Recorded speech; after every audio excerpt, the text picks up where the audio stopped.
Inaccessible, impitoyable et presque intacte, l'Arctique est une région au potentiel économique immense. Le président russe Vladimir Poutine a annoncé son intention de l'exploiter, appelant à de nouveaux investissements et fixant des objectifs ambitieux pour la voie de navigation dans l'Arctique.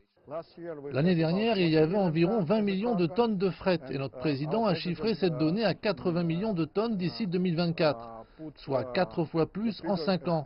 C'est une augmentation énorme et si c'est bon pour l'économie, cela pourrait être très pénible pour l'écosystème arctique.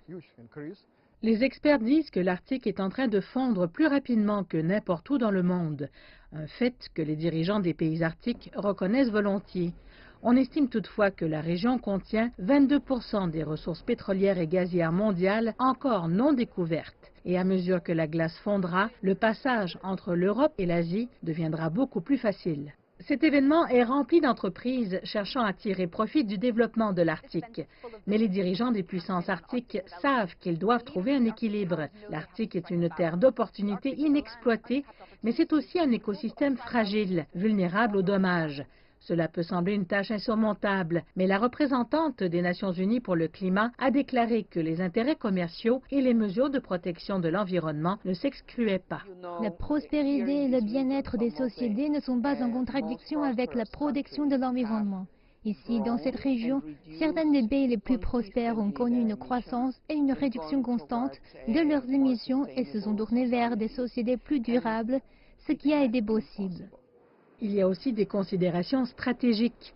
Les pays ayant un territoire dans l'Arctique ont souvent des intérêts opposés. Le ministre russe des Affaires étrangères, Sergueï Lavrov, a minimisé le potentiel de rivalité. Nous devrions abandonner ces jeux à somme nulle géopolitique archaïque. Nous sommes convaincus qu'il n'y a pas de risque de conflit dans l'Arctique et que tous les problèmes qui peuvent survenir peuvent être résolus politiquement.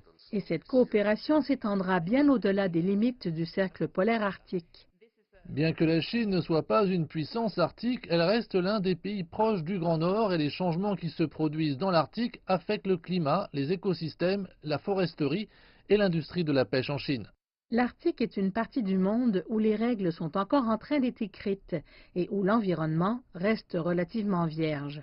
Les militants demandent donc aux dirigeants du monde de bien faire les choses cette fois-ci.